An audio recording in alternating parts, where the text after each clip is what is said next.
Bonjour à toutes et à tous. En cette nouvelle année, j'ai plaisir à vous retrouver, chères Arquaises, chers Arquais, chers amis, ainsi que toutes les personnes qui regardent cette vidéo. En raison du contexte sanitaire, il ne m'a pas été possible de célébrer les vœux initialement prévus ce mercredi 19 janvier. Cependant, je tenais à vous adresser ce message.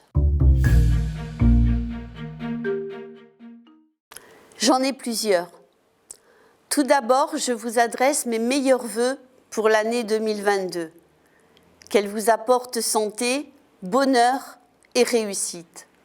Même s'il est difficile de rester optimiste pour 2022, je veux rester positive et souhaite que cette année marque le retour de la liberté, de la convivialité, le retour du courage, le retour du partage.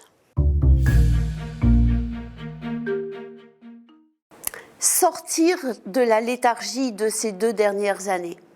Réveillez-vous. 2022 est l'année de l'élection présidentielle, suivie de l'élection législative. L'année 2022 est une année primordiale où des choix de société s'offrent à nous. Souhaitez-vous faire confiance au gouvernement actuel, champion de la contradiction, de l'incohérence et des mensonges ? Souhaitez-vous faire le choix de l'inconnu avec les candidats du tous contre tous ? Le vieux rêve de l'affrontement horizontal, du pauvre contre le riche, du privé contre le public, du salarié contre l'indépendant, de la campagne contre la ville. Le fameux diviser pour mieux régner, de ceux qui restent bien courageusement au-dessus de la mêlée pour mieux en tirer les bénéfices.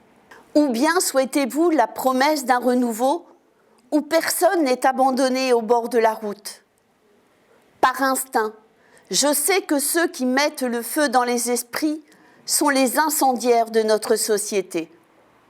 Comme moi, faites le choix de la solidarité, du partage, le choix d'une société apaisée où chaque personne est considérée en tant que telle.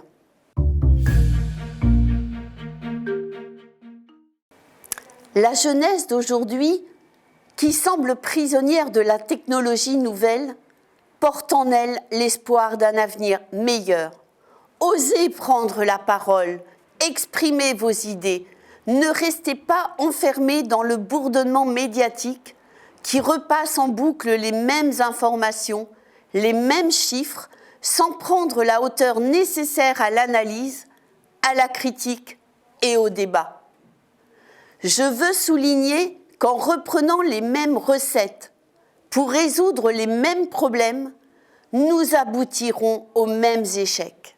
Réinventer le monde de demain, c'est d'abord faire le constat que nous n'avons pas réussi, je vous le dis en toute franchise, en tant que responsable politique.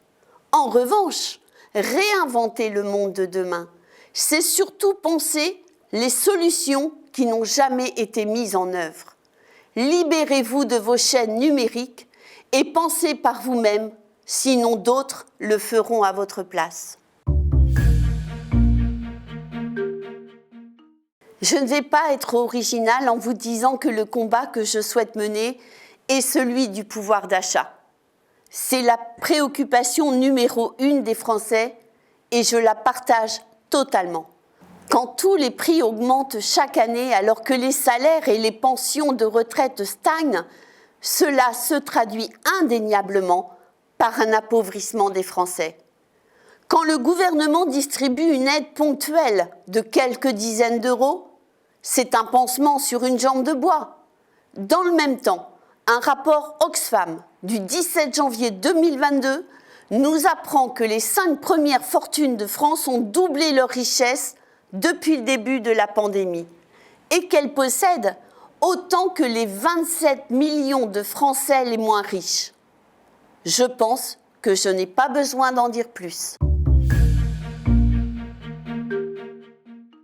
Pour revenir à Arques-la-Bataille, les élus seront au plus proche des préoccupations des habitants avec une refonte de la politique sociale individualisée.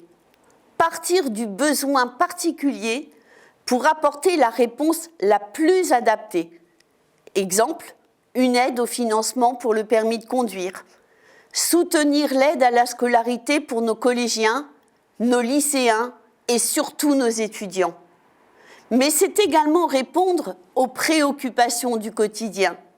Moderniser notre éclairage public, engager la réflexion pour la réalisation d'une aire de jeu pour les jeunes, mettre en valeur notre patrimoine remarquable et la richesse exceptionnelle de nos espaces naturels avec la création, par exemple, de parcours sportifs ou pédagogiques.